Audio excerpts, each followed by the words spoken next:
کہ اللہ کی تسبیح میں مصروف ہیں، کفر سے محفوظ ہیں، ہر حکم بجا لاتے ہیں، اللہ کے تمام احکامات پورے کرتے ہیں، آسمان اور زمین میں اس کا حکم نافذ کرتے ہیں، اور اللہ کے نزدیک ہم سب سے زیادہ شرف والے ہیں۔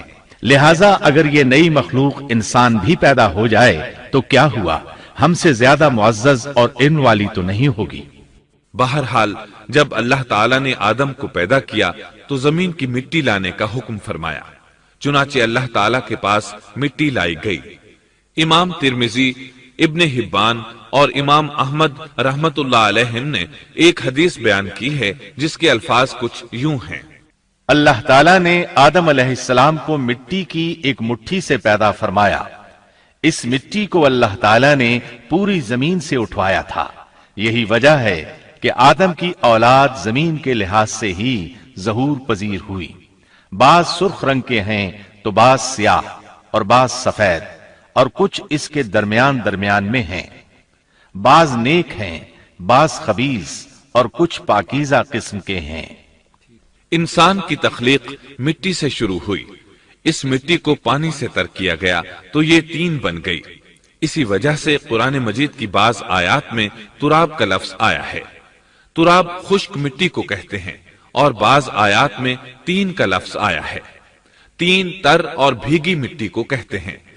اللہ تعالیٰ فرماتے ہیں خلقہ من تراب، یعنی آدم کو تراب سے پیدا کیا گیا، مٹی کی عام حالت کو تراب کہتے ہیں، اور فرمایا جب آپ کے رب نے فرشتوں سے کہا کہ میں مٹی سے بشر کو پیدا کرنے والا ہوں، جب اس مٹی کو پانی سے زیادہ بھگویا گیا تو وہ لیسدار ہونا شروع ہو گئی، اسی لیے اللہ تعالیٰ نے فرمایا ہم نے انسان کو لیسدار اور چپکنے والی مٹی سے پیدا کیا۔ پھر اللہ تعالیٰ نے اپنے مبارک ہاتھوں سے انسان کا ڈھانچہ تیار کیا۔ اللہ نے فرمایا خلقت بیدی، میں نے اپنے دونوں ہاتھوں سے پیدا کیا۔ اللہ تعالیٰ نے انسان کی خلقت فرشتوں کے سپرد نہ کی، بلکہ بذات خود اسے تخلیق کے مراحل سے گزارا اور اپنے ہاتھوں سے اس کی تصویر کشی کی۔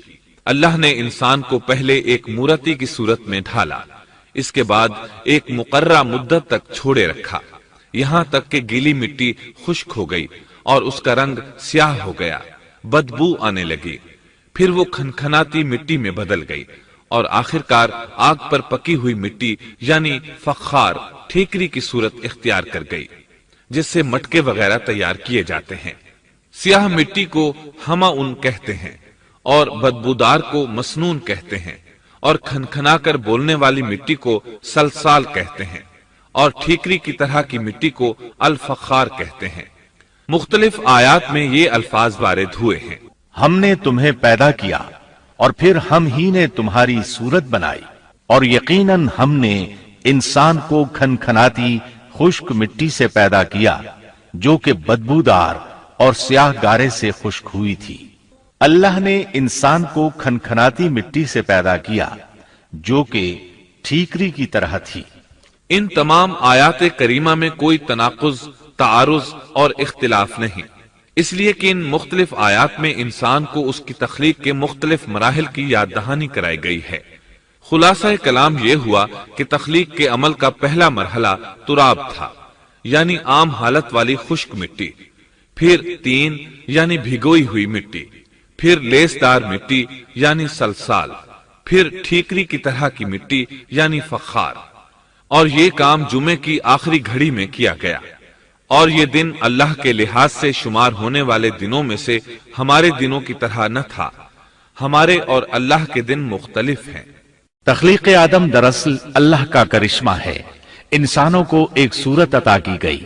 اس مرحلے کا تذکرہ بخاری اور مسند احمد کی ایک روایت میں ہے۔ اللہ نے آدم کو پیدا کیا اور ان کا قد 60 ہاتھ یا 60 میٹر لمبا تھا۔ تمام جنتی لوگ اس قد آدم کے ساتھ جنت میں داخل ہوں گے، اور اس وقت سے لے کر آج تک مخلوق کا قد کم ہوتا چلا آ رہا ہے۔ بعد والے لوگ گزشتہ زمانے کے لوگوں سے ہمیشہ چھوٹے قد کے ہوتے چلے آ رہے ہیں۔ بہرحال سب سے پہلے اور سب سے لمبے انسان آدم علیہ السلام تھے۔ امام احمد نے منفرد طور پر ایک روایت بیان کی ہے۔ اس میں رسول اکرم صلی اللہ علیہ وسلم نے آدم علیہ السلام کی لمبائی 60 ہاتھ یعنی 60 میٹر اور چوڑائی 7 ہاتھ بیان فرمائی ہے۔ سبحان اللہ! سیدنا آدم کس قدر ضخیم اور عظیم مخلوق تھے، صحیح مسلم اور مسند احمد کی روایت میں ہے۔ اللہ نے آدم کو پیدا کیا تو اسے اپنی منشا کے مطابق کچھ عرصہ ڈھانچے کی صورت میں چھوڑے رکھا۔ ابلیس اس کے ارد گرد چکر لگانے لگا۔ اس نے دیکھا کہ وہ پیٹ والا ہے۔ وہ سمجھ گیا کہ یہ مخلوق اپنے آپ پر کنٹرول نہیں کر سکے گی۔ اس حدیث سے معلوم ہوتا ہے کہ انسانوں کی طرح جنات کا پیٹ نہیں ہے، صرف انسان ایسا ہے جس کا اندر والا حصہ کھوکھلا ہے۔ بہرحال اللہ نے انسان کو اس شکل و صورت میں پیدا فرمایا۔ آدم 40 راتیں مجسمے کی صورت میں پڑے رہے۔ جسم موجود تھا لیکن روح نہیں تھی۔ ابلیس آتا، اس ڈھانچے کو ٹھوکر لگاتا تو جسم سے ایسی آواز نکلتی جیسے خالی مٹکے پر ہاتھ مارنے سے نکلتی ہے۔ اسی لیے اللہ نے بھی فرمایا ہے کہ وہ کھنکھناتی مٹی سے پیدا کیے گئے۔ آدم علیہ السلام میں روح ڈالنے سے پہلے ایک مرتبہ فرشتوں کا ان کے پاس سے گزر ہوا تو وہ کچھ گھبرا سے گئے۔ ابلیس کو تو بہت زیادہ گھبراہٹ کا سامنا کرنا پڑا۔ وہ گزرتے ہوئے ٹھوکر مارتا اور کہتا، تجھے کسی خاص مقصد کے لیے پیدا کیا گیا ہے۔ یہ کہہ کر وہ آدم کے منہ میں داخل ہو جاتا اور کمر کے راستے باہر آ جاتا اور فرشتوں سے مخاطب ہو کر کہتا، اس سے گھبرانے کی کوئی ضرورت نہیں۔ اگر مجھے اس پر مسلط کر دیا گیا تو میں یقیناً اسے ہلاکت میں ڈال دوں گا، اور اگر اسے مجھ پر مسلط کر دیا گیا تو بلا شبہ میں اس کی نافرمانی کروں گا۔ اندازہ کیجئے وہ تعجب کر رہا ہے کہ انہیں کیوں پیدا کیا گیا ہے۔ اس کی آدم علیہ السلام سے دشمنی کس قدر پرانی ہے، گویا ابتدا ہی سے یہ عداوت پر ڈٹ گیا تھا۔ بہرحال اللہ نے آدم میں روح پھونکی۔ اس مضمون کو قرآن مجید میں جا بجا ذکر کیا گیا ہے۔ اللہ تعالیٰ فرماتے ہیں، جب میں اس کو ٹھیک ٹھاک کر لوں اور اس میں اپنی روح پھونک دوں تو تم سب اس کے سامنے سجدے میں گر پڑنا۔ ایک اور جگہ فرمایا، اللہ تعالیٰ کے نزدیک عیسیٰ علیہ السلام کی مثال ہو بہو آدم علیہ السلام کی مثال ہے۔ اللہ نے انہیں مٹی سے بنا کر کہا، ہو جا، وہ ہو گئے۔ اللہ نے آدم علیہ السلام کو مٹی سے پیدا کیا، اپنے ہاتھوں سے بنایا، پھر اس میں روح پھونکی۔ اس کا مفصل بیان احادیث میں موجود ہے۔ جب ان میں روح پھونکی گئی اور ابتدا میں روح جیسے ہی سر کے اندر داخل ہوئی، آدم علیہ السلام کو چھینک آ گئی۔ فرشتوں نے آدم علیہ السلام سے کہا، الحمدللہ کہیے۔ انہوں نے کہہ دیا۔ اللہ کی اس تعریف کے جواب میں اللہ تعالیٰ نے فرمایا، رحمک ربک، یعنی تجھ پر تیرا رب رحم فرمائے۔ سبحان اللہ! اللہ ذوالجلال والاکرام نے آدم علیہ السلام میں روح مکمل ہونے سے پہلے ہی انہیں اپنی رحمت سے سرفراز فرما دیا۔ بہرحال جب روح ان کی آنکھوں میں داخل ہوئی اور انہوں نے جنت کے پھلوں کو دیکھا تو ان میں غور و فکر کرنے لگے۔ جب روح پیٹ میں داخل ہوئی تو کھانے کی طلب محسوس ہوئی۔ ابھی روح ٹانگوں تک پہنچی نہیں اور کھانے کی خواہش پہلے ہی محسوس ہونے لگی۔ اس جلد بازی اور عجلت کی وجہ سے اللہ تعالیٰ نے فرمایا، انسان جلد باز مخلوق ہے۔ جب آدم علیہ السلام کو پیدا کر دیا گیا تو اللہ تعالیٰ نے ان کی پشت پر ہاتھ پھیرا۔ ہاتھ پھیرتے ہی ان کی پشت سے قیامت تک پیدا ہونے والے انسان باہر نکل آئے۔ آدم کی تمام اولاد ان کے سامنے ظاہر ہو گئی، اور یہ بات نہایت وضاحت اور صراحت کے ساتھ قرآن مجید اور احادیث مبارکہ میں موجود ہے۔ مسلم بن یسار رحمت اللہ علیہ بیان کرتے ہیں کہ سیدنا عمر بن خطاب رضی اللہ عنہ سے کسی نے اس آیت کریمہ کے بارے میں پوچھا، اور جب آپ کے رب نے اولاد آدم کی پشت سے ان کی اولاد کو نکالا اور ان سے انہی کے بارے میں اقرار لیا کہ کیا میں تمہارا رب نہیں؟ سب نے جواب دیا، ہاں کیوں نہیں، ہم سب گواہ بنتے ہیں، تاکہ تم لوگ قیامت کے روز یوں نہ کہو ہم تو اس سے محض بے خبر تھے، یا یوں کہو کہ پہلے پہلے شرک تو ہمارے بڑوں نے کیا اور ہم ان کے بعد ان کی نسل میں ہوئے، لہذا کیا تو ان غلط راہ والوں کے فعل پر ہمیں ہلاکت میں ڈالے گا؟ سیدنا عمر رضی اللہ عنہ نے اس شخص کے سوال کے جواب میں فرمایا، میں نے سنا ہے کہ رسول اللہ صلی اللہ علیہ وسلم فرما رہے تھے، اللہ نے آدم علیہ السلام کو پیدا کیا، پھر اپنے دائیں ہاتھ کو اس کی پشت پر پھیرا اور اس سے نسل انسانی کو باہر نکالا اور ان کی طرف اشارہ کر کے فرمایا، میں نے انہیں جنت کے لیے پیدا کیا ہے اور یہ جنت والوں کے اعمال کریں گے۔ پھر اپنے ہاتھ کو دوبارہ آدم علیہ السلام کی پشت پر پھیرا اور اس سے نسل انسانی کو باہر نکالا اور ان کی طرف اشارہ کر کے فرمایا، میں نے انہیں آگ کے لیے پیدا کیا ہے اور یہ آگ والوں کے اعمال کریں گے۔ اس پر ایک شخص نے نبی اکرم صلی اللہ علیہ وسلم سے سوال کیا، اے اللہ کے رسول صلی اللہ علیہ وسلم، تو پھر ہمارے اعمال کس حساب میں شمار ہوں گے؟ آپ نے جواب میں فرمایا، اللہ تعالیٰ جب کسی بندے کو جنت کے لیے پیدا کرتا ہے تو اس سے جنت والوں کے کام کرواتا ہے، حتیٰ کہ جنت والے اعمال میں سے ہی کسی عمل پر اس کا موت سے سامنا ہوتا ہے، اس وجہ سے اللہ اسے جنت میں داخل کرتا ہے، اور جب اللہ کسی بندے کو آگ کے لیے پیدا کرتا ہے تو اسے آگ والے اعمال پر لگا دیتا ہے، یہاں تک کہ وہ آگ والے اعمال میں سے کسی عمل پر مرتا ہے، اس کی وجہ سے اللہ اسے آگ میں داخل کر دیتا ہے۔ ہر شخص کے لیے اس کام میں آسانی پیدا کر دی جاتی ہے جس کے لیے وہ پیدا کیا گیا ہے۔ لیکن یہ بات ذہن میں ہر وقت موجود رہنی چاہیے کہ اللہ نے انسان کو اختیار دے رکھا ہے کہ وہ اپنی عقل اور فکر کی روشنی میں اللہ کے احکامات پر عمل پیرا ہو کر خود کو جنتی بنا لے، یا عقل کا درست استعمال نہ کرتے ہوئے شیطان کا پٹا گلے میں ڈال لے اور جہنم میں جگہ بنا لے۔ یہ تو اللہ نے انسان کو اختیار دے رکھا ہے، اس کی مرضی کہ جنت والے اعمال کرے یا جہنم والے۔ ہر انسان میں دونوں طرف جانے کی طاقت اور صلاحیت موجود ہے۔ اللہ نے انسان کو مجبور نہیں بنایا، البتہ ہر انسان کو جو بھی رویہ اختیار کرنا تھا اللہ کو اس کا علم تھا، اور اس کا علم برحق ہے، قطعی ہے، اس میں کوئی غلطی نہیں ہو سکتی، اس لیے اس نے اپنے علم کے مطابق تقدیر لکھ دی۔ اب ہم جو کچھ کرتے ہیں تقدیر سے مجبور ہو کر نہیں کرتے، بلکہ اپنے اختیار سے کرتے ہیں، اور چونکہ تقدیر بھی اللہ کے حکم سے لکھی گئی اس لیے اس میں بھی کوئی خطا واقع نہیں ہوتی۔ لہذا تقدیر کا یہ مطلب نہیں کہ انسان تقدیر کی بنا پر ہدایت ماننے یا نہ ماننے پر مجبور ہے، ایسی بات قطعاً نہیں۔ اور درست بات یہ ہے کہ تقدیر کا مسئلہ بہت زیادہ پیچیدہ ہے اور مشکل ترین مسائل میں سے ہے، یہاں اس کی تفصیل کا موقع نہیں۔ جب اللہ نے آدم علیہ السلام کو پیدا کر لیا اور اس میں اپنی روح پھونک دی تو فرشتوں کو حکم دیا کہ آدم کو سجدہ کریں۔ ابلیس ایک بہت نیک اور بزرگ جن تھا، اس نے کبھی اللہ کی نافرمانی نہیں کی تھی، اسی بنا پر وہ بلند مرتبہ پا کر فرشتوں میں شامل ہو چکا تھا، لیکن فرشتوں کی جنس سے قطعاً نہیں تھا۔ اللہ نے اسے اطاعت اور فرما برداری کا صلہ دیا تھا، اس کی عزت اور اکرام کرتے ہوئے آسمان میں بسایا تھا، لمحہ بھر کے لیے بھی اس نے اللہ کی نافرمانی نہیں کی تھی، اور پھر اللہ نے آدم کو سجدہ کرنے کا حکم دیا، اور اس حکم کے مخاطب فرشتے اور ابلیس تھے۔ صرف فرشتوں کے لیے یہ حکم نہیں تھا بلکہ ابلیس بھی اس حکم میں شامل تھا، کیونکہ اللہ تعالیٰ فرماتے ہیں، اور یقیناً ہم نے تمہیں پیدا کیا، پھر ہم ہی نے تمہاری صورت بنائی، پھر ہم نے فرشتوں سے کہا کہ آدم کو سجدہ کرو، تو سوائے ابلیس کے سبھی نے سجدہ کیا، وہ سجدہ کرنے والوں میں شامل نہ ہوا۔ اللہ تعالیٰ نے فرمایا، تجھے کس چیز نے سجدے سے روک دیا جبکہ میرا حکم تیرے لیے بھی تھا؟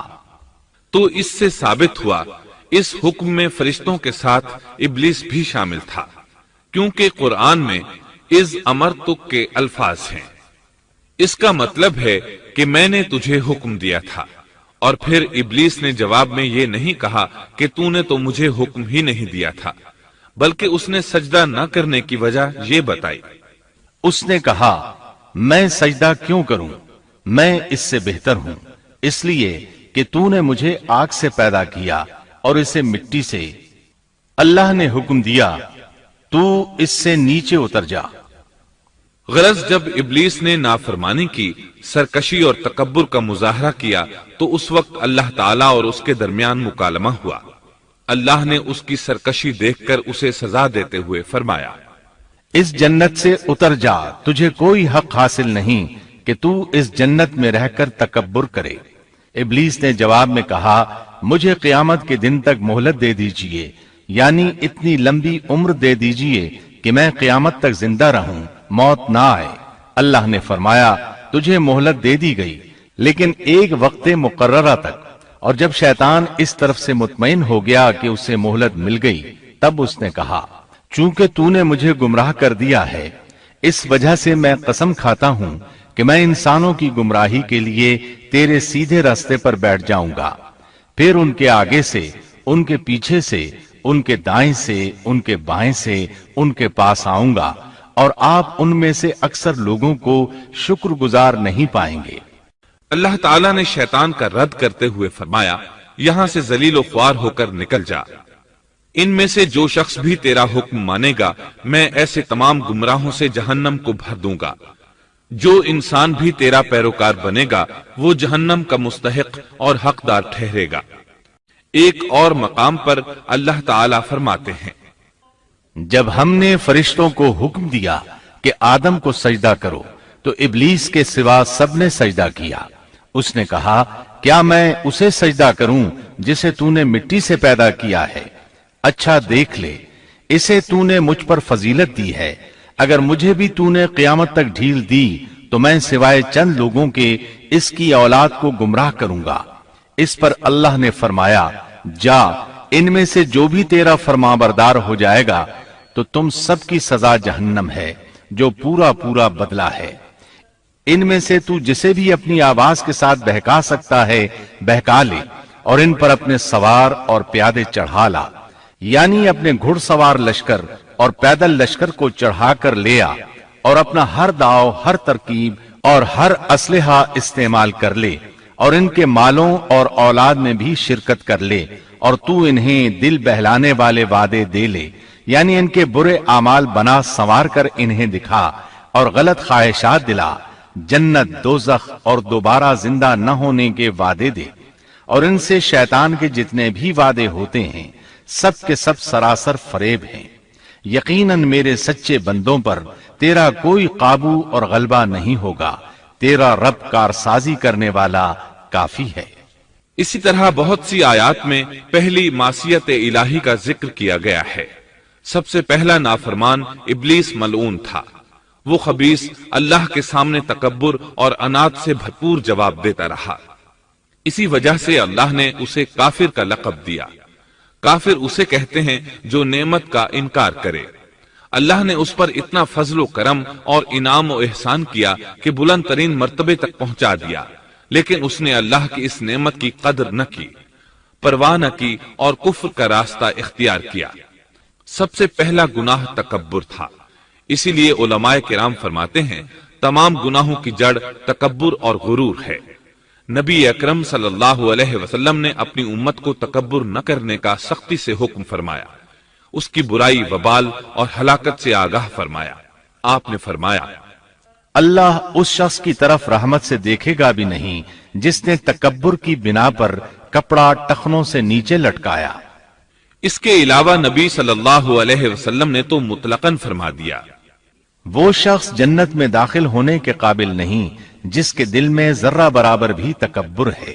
جو شخص اپنے کپڑے، اپنے مکان اور اپنے قبیلے پر فخر کرتا ہے، اس سے اللہ کی رحمت اٹھ جاتی ہے۔ اسی لیے نبی صلی اللہ علیہ وسلم نے جب اپنے صحابہ کرام کو دیکھا کہ مہاجر صحابی انصار صحابہ کے خلاف اور انصاری صحابی مہاجرین صحابہ کے خلاف آواز لگا رہے ہیں تو آپ نے فرمایا، اس جاہلیت والی پکار کو چھوڑو، یہ بہت بدبودار ہے۔ برادری کی بنیاد پر لڑنا، باہم فخر کرنا برے نتائج کا ذریعہ ہے۔ گناہوں کی بنیاد بھی تکبر ہے۔ اس لیے ہر مومن کو چاہیے کہ اپنے نوکر، خادم، ملازم یا کسی بھی مسکین پر کبھی بھی فخر و غرور کا اظہار نہ کرے، کیونکہ یہی اللہ کی سب سے پہلی نافرمانی وجود میں آئی تھی۔ تکبر کا یہ ذکر ضمناً آ گیا۔ ہم پھر اپنے موضوع کی طرف لوٹتے ہیں۔ اللہ نے آدم علیہ السلام کو پیدا کیا اور انہیں عالم بنا کر ہی تخلیق کیا، یعنی جب وہ پیدا ہوئے تو جاہل نہیں تھے۔ اللہ نے آدم علیہ السلام کو فرشتوں سے بھی بڑا عالم بنا کر پیدا فرمایا۔ بے شمار احادیث میں آدم علیہ السلام کی ابتدا اور ان کے علم کا ذکر موجود ہے۔ جب اللہ نے آدم میں مکمل روح ڈال دی اور وہ اپنے پاؤں پر کھڑے ہو گئے تو اللہ نے انہیں حکم دیا، جاؤ فرشتوں کی جماعت کو السلام علیکم کہو۔ آدم اور فرشتوں کی زبان عربی تھی، یہی زبان اہل جنت کی ہے۔ آدم گئے، جا کر سلام کہا، انہوں نے جواب میں کہا وعلیکم السلام ورحمت اللہ، یعنی تجھ پر اللہ کی سلامتی اور رحمت ہو۔ اللہ نے فرمایا یہ تیرا اور تیری اولاد کا آپس میں ایک دوسرے کو تحفہ اور ہدیہ ہے۔ اللہ نے آدم علیہ السلام کو ابتدا ہی میں تمام نام سکھا دیے۔ مفسرین نے ان ناموں کے بارے میں بہت بحثیں ذکر کی ہیں۔ مضبوط موقف سیدنا عبداللہ بن عباس رضی اللہ عنہما کا ہے کہ اللہ نے آدم علیہ السلام کو ہر چیز کا نام سکھا دیا تھا، مثلا یہ پہاڑ ہے، یہ سمندر ہے، یہ پرندہ ہے، یہ درخت ہے وغیرہ۔ وہ آسمان اور زمین کی ہر چیز کا نام جانتے تھے۔ یہ علم کیسا تھا، انسان نے کس طرح ہر چیز کا نام پہچان لیا۔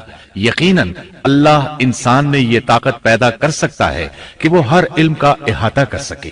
اللہ نے آدم علیہ السلام کو ہر چیز کا نام اور اس کی صنعت اور کام بھی معلوم کرا دیا۔ آگ، لوہے، لکڑی، غرض ہر چیز کا نام اور استعمال ذہن میں ڈال دیا۔ وہ کس قدر عظیم علم سے بہرور ہوئے، سبحان اللہ۔ بہرحال اللہ نے آدم علیہ السلام کو صرف شکل و صورت اور تخلیق ہی میں بلند مرتبہ عطا نہیں کیا تھا، بلکہ عقل و علم کے لحاظ سے بھی بلند درجے اور مقام پر فائز کیا تھا، جیسا کہ اللہ تعالیٰ فرماتے ہیں اللہ نے آدم علیہ السلام کو ہر چیز کا نام سکھا دیا، پھر ان چیزوں کو فرشتوں پر پیش کیا۔ مجھے ان چیزوں کے نام بتاؤ اگر تم سچے ہو۔ مطلب یہ کہ تم اپنے دعوے میں کہاں تک سچے ہو؟ جب آدم کی تخلیق ہوئی تو تم نے کہا تھا اللہ جو چاہے پیدا کر لے، قسم ہے وہ ہم سے زیادہ معزز اور عالم نہیں ہوگا۔ اس دعوے میں اگر تم سچے ہو تو ذرا ان اشیاء کے نام تو بتاؤ۔ اللہ تعالیٰ نے آدم علیہ السلام کا زیادہ معزز ہونا، مکرم ہونا اور علم و معرفت والا ہونا واضح کرنے کے لیے فرشتوں کو حکم دیا کہ آدم علیہ السلام کو سجدہ کریں۔ یہ سجدہ تعظیمی تھا، عبادت والا سجدہ نہیں تھا۔ سجدہ تعظیمی پہلے وقتوں میں جائز تھا، لیکن اب حرام ہے۔ اسی لیے تو یعقوب علیہ السلام، ان کی بیوی اور 11 بیٹوں نے یوسف علیہ السلام کو سجدہ کیا تھا۔ بہرحال فرشتوں نے آدم علیہ السلام کو سجدہ کیا۔ اس سے معلوم ہو جاتا ہے کہ کون زیادہ عزت اور عظمت والا ہے۔ یقیناً آدم علیہ السلام زیادہ شرف اور منزلت کے حقدار ٹھہرے۔ جب اللہ تعالیٰ نے ان کی عزت، تکریم اور تعظیم ثابت فرما دی، تب علم و معرفت میں ان کی برتری ثابت کرنے کے لیے فرمایا اگر تم اپنے قول میں سچے ہو تو ان چیزوں کے نام بتاؤ۔ تب فرشتوں نے کہا، فرشتے کہنے لگے اے اللہ تو پاک ہے، ہمیں تو صرف اتنا ہی علم ہے جتنا تو نے ہمیں سکھا رکھا ہے، مکمل حکمت و علم والا تو ہی ہے۔ اللہ تعالیٰ نے آدم علیہ السلام سے فرمایا اے آدم تم ان فرشتوں کو ان چیزوں کے نام بتاؤ۔ آدم ہر چیز کا نام بتانے لگے، کسی جگہ بھی انہوں نے غلطی نہیں کی۔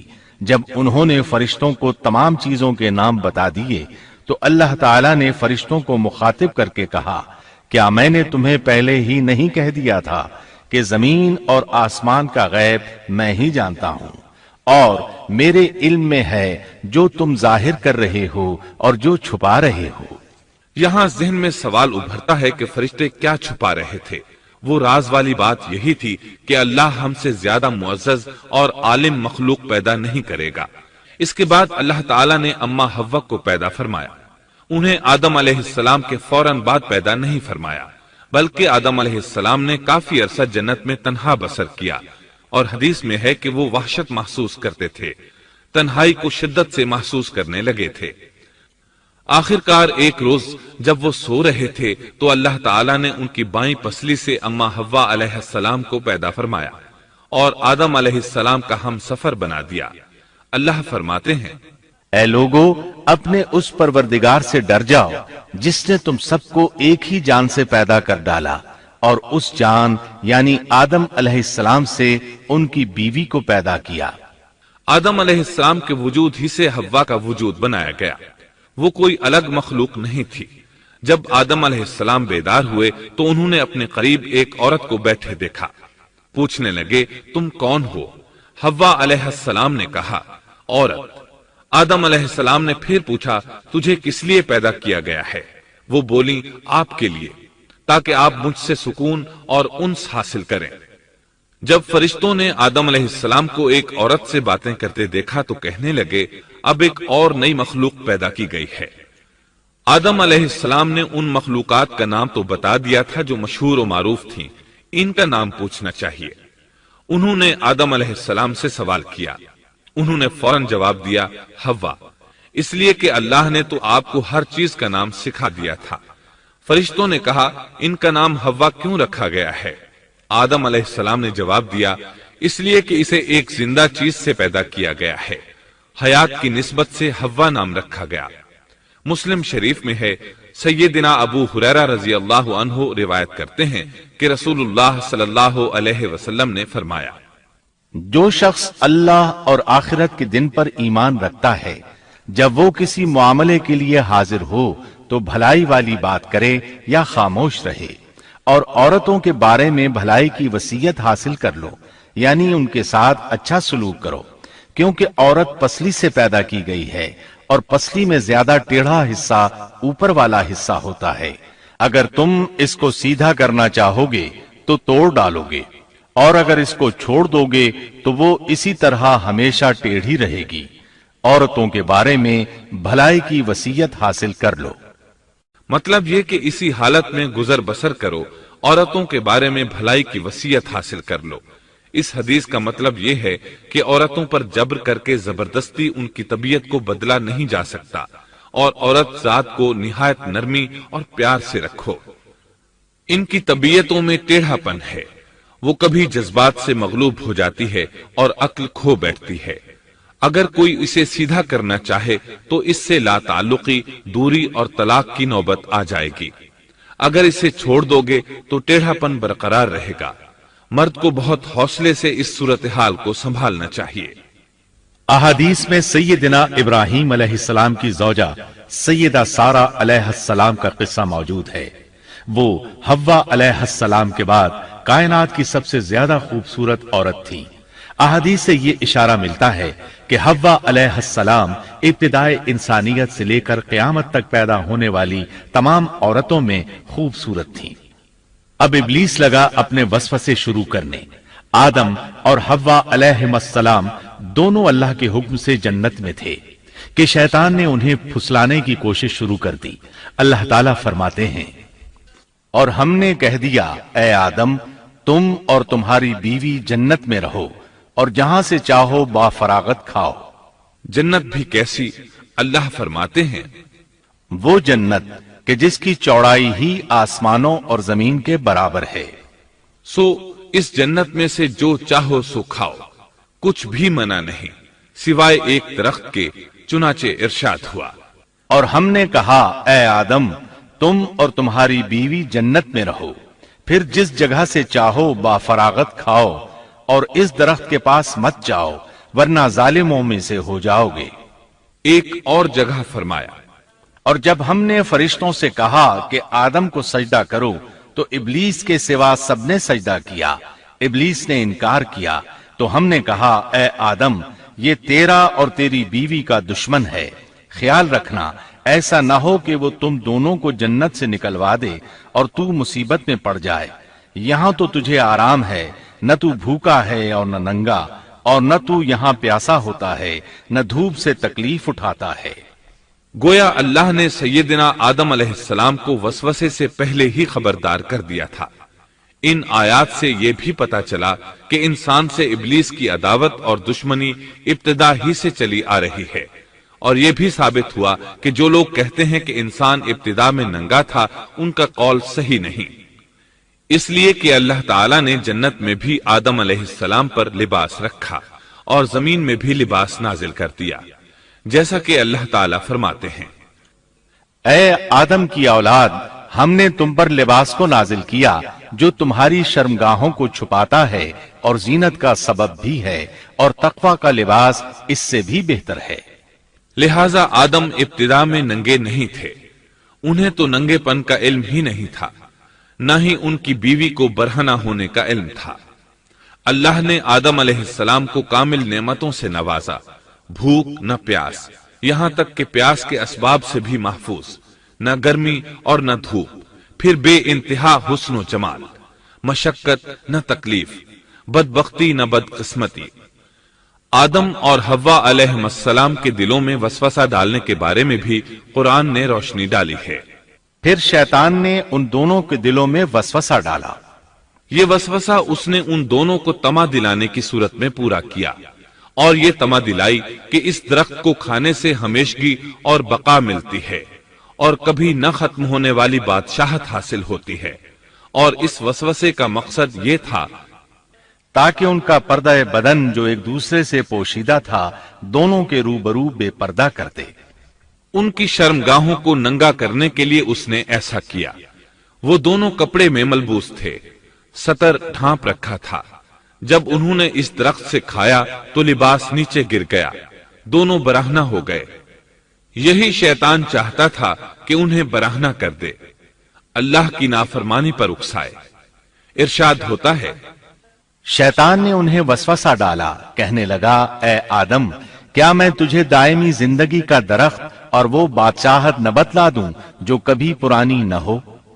جب تم اس درخت سے کھاؤ گے تو ہمیشہ زندہ رہنے والے بن جاؤ گے اور زبردست بادشاہت حاصل کر لو گے۔ اس نے یہ تمنا بھی دلائی۔ تمہارے رب نے تم دونوں کو اس درخت سے اس لیے منع کیا ہے کہ تم دونوں فرشتے نہ بن جاؤ یا ہمیشہ زندہ رہنے والے نہ بن جاؤ۔ یعنی تم اس درخت سے کھا لو گے تو فرشتے بن جاؤ گے اور ہمیشہ قائم دائم رہو گے۔ پھر وہ وسوسہ ڈالتے ہوئے جھوٹی قسمیں کھانے لگا، جیسا کہ ارشاد ہوتا ہے، اور ان دونوں کے روبرو قسمیں کھانے لگا کہ یقین آ جائے میں آپ کا خیر خواہ ہوں۔ اللہ کی قسم کھانے لگا، اور اس وقت سے جھوٹی قسموں کی ابتدا ہوئی۔ اس نے ان دونوں کو فریب دے کر بہکا لیا، جیسا کہ فرمایا، فَدَلَّاهُمَا بِغُرُورٍ، یعنی دھوکے سے انہیں پھسلایا، حالانکہ انہیں کسی چیز کی کمی نہیں تھی۔ بھلا وہاں کیا محتاجی ہو سکتی تھی؟ جنت میں سکون سے زندگی بسر کر رہے تھے۔ جنت سے بڑھ کر کیا چاہیے؟ ہمیشہ کے لیے جنت مل چکی تھی۔ اللہ تعالیٰ فرماتے ہیں، ان دونوں نے جب درخت کو چکھا، دونوں کا پردہ بدن ایک دوسرے کے روبرو کھل گیا، دونوں اپنے بدنوں پر درختوں کے پتے جوڑ جوڑ کر رکھنے لگے۔ کپڑے اترنے پر دونوں کو حیا آئی، اس لیے کہ انسان کی فطرت میں برہنہ ہونے کی ناپسندیدگی شامل ہے۔ برہنہ ہو گئے تو کوئی لباس نہیں تھا، اس لیے درختوں کے پتے جوڑ کر جسم ڈھانپنے لگے۔ حدیث میں آیا ہے، آدم بھاگنے لگے تو اللہ نے پکارا، آدم مجھ سے بھاگتے ہو؟ آدم بولے، اللہ میں شرم کی بنا پر بھاگ رہا ہوں، اور اس وجہ سے کہ تیرے سامنے برہنہ کیسے رہوں، پھر یہ کہ نافرمانی کا ارتکاب بھی کر چکا ہوں۔ یہاں ایک سوال پیدا ہوتا ہے، دونوں میں سے پہلے کھانے والا کون تھا؟ اس بارے میں راجح قول یہ ہے کہ وہ حوا علیہ السلام تھی۔ انہی نے آدم علیہ السلام کو طمع دلاتے ہوئے اس غلطی پر آمادہ کیا تھا، جیسا کہ بخاری شریف میں نبی اکرم صلی اللہ علیہ وسلم نے فرمایا، اگر حوا نہ ہوتی تو کوئی عورت اپنے خاوند سے خیانت نہ کرتی۔ حوا علیہ السلام نے انہیں غلطی میں مبتلا کیا تھا۔ اگر حوا علیہ السلام نہ ہوتی تو آدم بھی خیانت میں مبتلا نہ ہوتے اور نہ معصیت میں مبتلا ہوتے۔ تب اللہ نے انہیں پکارا، کیا میں نے تم دونوں کو اس درخت سے نہیں روکا تھا؟ اور کیا یہ نہیں کہا تھا کہ شیطان تمہارا کھلا دشمن ہے؟ اب توجہ طلب بات یہ ہے کہ اس موقع پر دونوں نے کیا طرز عمل اختیار کیا۔ کیا وہ دونوں اپنی معصیت پر بضد رہے اور تکبر کرنے لگے، جیسا کہ ابلیس نے سجدہ کرنے سے انکار کیا تھا اور پھر لگا تھا اپنی معصیت پر اصرار کرنے، یا ان دونوں نے توبہ کر لی؟ جی ہاں، دونوں نے توبہ کر لی، جیسا کہ قرآن مجید میں آتا ہے۔ دونوں نے کہا اے ہمارے رب، ہم نے اپنا بڑا نقصان کیا، اور اگر تو ہماری مغفرت نہ کرے گا اور ہم پر رحم نہ کرے گا تو واقعی ہم خسارہ پانے والوں میں سے ہو جائیں گے۔ اس قصے میں ایک سوال یہ ذہن میں پیدا ہوتا ہے کہ جب سیدنا آدم علیہ السلام کو ابلیس نے سجدہ نہ کیا تو اللہ تعالیٰ نے اسے مردود بنا کر جنت سے نکال دیا۔ پھر وہ سیدنا آدم علیہ السلام کو اس درخت کے قریب کس طرح لے گیا جبکہ وہ جنت سے باہر ہو چکا تھا؟ قرآن کریم میں اس بارے میں یہ الفاظ آئے ہیں، پھر شیطان نے ان کے دلوں میں وسوسہ ڈالا۔ یہ وسوسہ اس نے کیسے ڈالا جبکہ وہ جنت سے نکالا جا چکا تھا؟ مفسرین نے اس کے جواب میں لکھا ہے کہ اس نے جنت سے باہر رہ کر یہ وسوسہ ڈالا تھا۔ جیسے آج کل تار اور بغیر تار کے آواز کو دور دراز علاقوں تک پہنچایا جا سکتا ہے، ایسے ہی شیطان نے اپنی طاقت سے یہ وسوسہ ان کے دلوں تک پہنچایا۔ لگے ہاتھوں ابلیس کی حقیقت بھی سن لیں۔ ابلیس کے لفظی معنی انتہائی مایوس کے ہیں۔ یہ راندہ درگاہ ہونے کے بعد ہمیشہ ہمیشہ کے لیے اللہ کی رحمت سے مایوس ہو گیا تھا، اس لیے اسے یہ لقب ملا، ورنہ روایات کی روح سے اس کا اصل نام عزازیل تھا۔ پہلے یہ جنات میں سے تھا، اپنے رب تعالی کی اطاعت سے نکل کر ابلیس ہوا۔ اس کا علم ناقص تھا، مزاج ناپاک تھا، وہ غرور اور تکبر میں مبتلا ہو گیا تھا۔ یہاں یہ بات بھی ذہن نشین کر لیں کہ انبیاء خطا اور گناہ سے پاک ہوتے ہیں، ان پر اللہ تعالی کی مستقل حفاظت اور نگرانی قائم رہتی ہے۔ اگرچہ انبیاء بھی انسان ہوتے ہیں اور تمام انسانی تقاضے انہیں لاحق ہوتے ہیں، لیکن ان کے عمل اور ارادے میں کسی قسم کی بدی اور شر کا عمل دخل قطعاً نہیں ہوتا۔ ان کا ہر قول اور عمل بلکہ ہر حرکت اور سکون کی حالت بھی انسانیت کے لیے بہترین نمونہ ہوتے ہیں۔ البتہ بشر ہونے کی وجہ سے بھول کا امکان ہوتا ہے، تاہم بھول ہو جانے کی صورت میں انہیں فوراً ہی خبردار کر دیا جاتا ہے۔ بھول ہو جانا بشری طبیعت کا خاصہ ہے۔ اللہ تعالیٰ نے ہر انسان کی فطرت میں یہ چیز رکھی ہے۔ انبیاء سے بھول چوک ہو جانے میں بھی اللہ تعالیٰ کی کئی ایک حکمتیں پوشیدہ ہیں۔ مثلا بہت سی قومیں اپنے نبیوں کے معجزات دیکھ کر ان میں ربوبیت کی صفات کی قائل ہو گئی، یہاں تک کہ بعض قوموں نے اپنے نبیوں کو اللہ یا اللہ کا بیٹا بھی جانا۔ جب انبیاء سے بھول اور لغزشیں ہوئیں تب گویا لوگوں پر یہ واضح کیا گیا کہ یہ الہ نہیں ہے۔ الہ ہوتے تو کس طرح ان سے بھول ہو سکتی تھی؟ اس سے یہ بتانا بھی مقصد تھا کہ انبیاء انسان ہی ہوتے ہیں، کوئی ماورائی مخلوق نہیں ہوتے۔ سیدنا آدم علیہ السلام کے واقعے پر غور کرنے سے یہ حقیقت مزید واضح ہو جاتی ہے کہ سیدنا آدم علیہ السلام کی یہ لغزش گناہ نہیں تھی۔ ممنوع درخت کا پھل کھاتے ہی سیدنا آدم علیہ السلام اور اماں حوا کا لباس اتر گیا تھا۔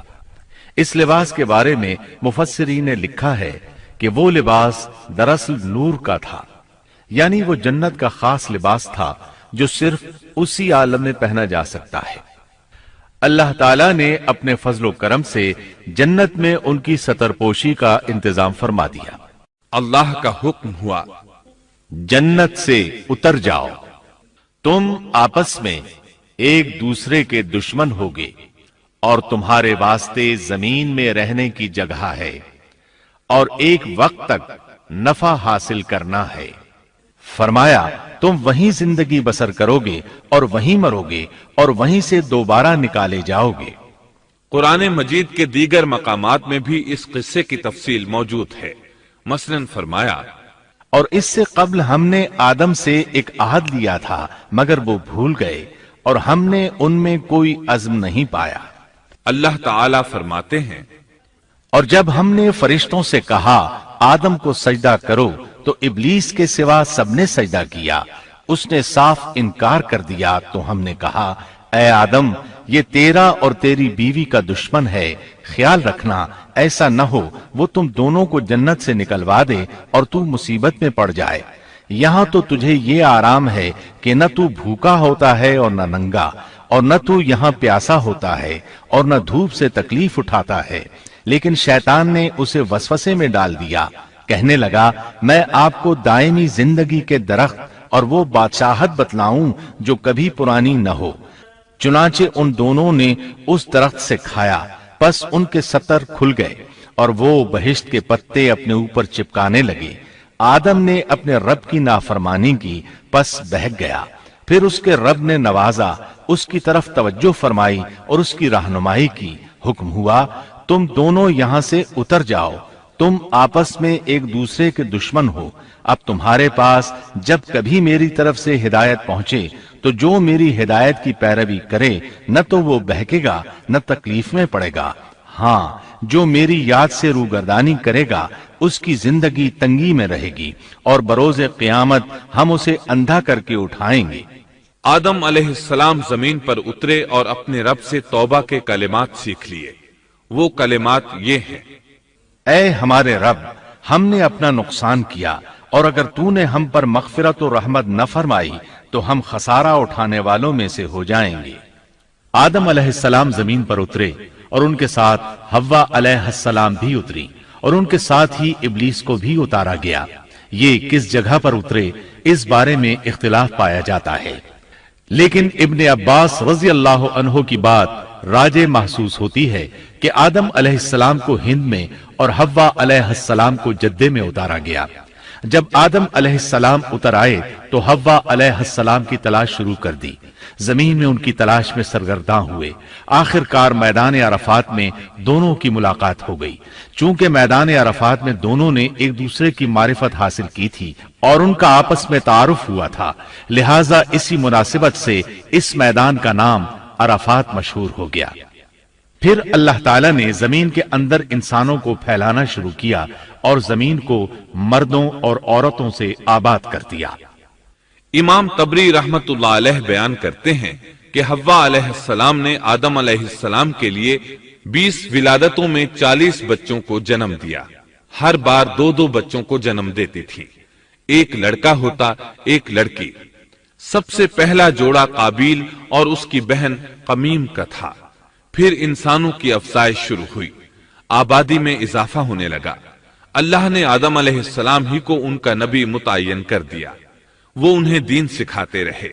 اس وقت تمام لوگ موحد تھے، خالص توحید کو اپنانے والے تھے، یعنی کان الناس امۃ واحدہ، تمام لوگ ایک ہی امت کے تھے، ان میں شرک کا شائبہ بھی نہ تھا۔ ابن جریر اور ابن کثیر رحمہم اللہ نے ابو موسیٰ اشعری رضی اللہ عنہ کی روایت بیان کی ہے، اللہ نے جب آدم علیہ السلام کو جنت سے زمین پر اتارا تو انہیں ہر چیز کی کاریگری اور صنعت کا علم تھا۔ جب وہ اترے تو عالم بھی تھے، لباس میں ملبوس بھی تھے، کام کاج کے تمام طریقوں سے باخبر بھی تھے، لوہے، آگ، لکڑی اور کپڑے کے استعمال سے بھی بخوبی واقف تھے۔ ہمارے برعکس وہ ان کاموں کو اپنی ابتدا ہی سے جان چکے تھے، کیونکہ ہم سب لوگوں کا حال یہ ہے کہ جب تک سکھایا نہ جائے ہمیں کچھ نہیں آتا۔ آج کے دور میں بعض افریقی قبائل کے افراد وحشیانہ اور غیر مہذب زندگی گزارتے ہیں۔ علماء کا کہنا ہے کہ یہ لوگ زمین پر رہنے والوں میں سے گمراہ ترین انسان ہیں۔ انہوں نے بہترین زندگی ضائع کر دی اور گھٹیا زندگی کو پسند کیا۔ تہذیب و تمدن کا آغاز چونکہ ابتدائے آفرینش سے ہے، اس لیے ہر انسان کی فطرت میں تہذیب کی سوجھ بوجھ موجود ہے۔ بہرحال آدم علیہ السلام کے بعد انسانی مخلوق کی تعداد روز بروز بڑھتی چلی گئی اور انسانی کمزوریوں کی بنا پر گناہ شروع ہو گئے۔ زمین پر سب سے پہلے ہونے والی معصیت قابیل کے ہاتھوں اپنے بھائی حابیل کے قتل کی صورت میں سامنے آئی۔ اللہ تعالیٰ نے قرآن مجید میں قابیل اور اس کے بھائی حابیل کا قصہ بیان کیا ہے۔ قابیل قرخت اور درشت طبیعت کا مالک تھا، جبکہ اس کا بھائی حابیل رحم دل اور نرم طبیعت تھا۔ قابیل کھیتی باڑی کرتا تھا اور حابیل مویشی چراتا تھا۔ حابیل کے نرم دل ہونے کی ایک وجہ اس کا بکریاں چرانا تھا،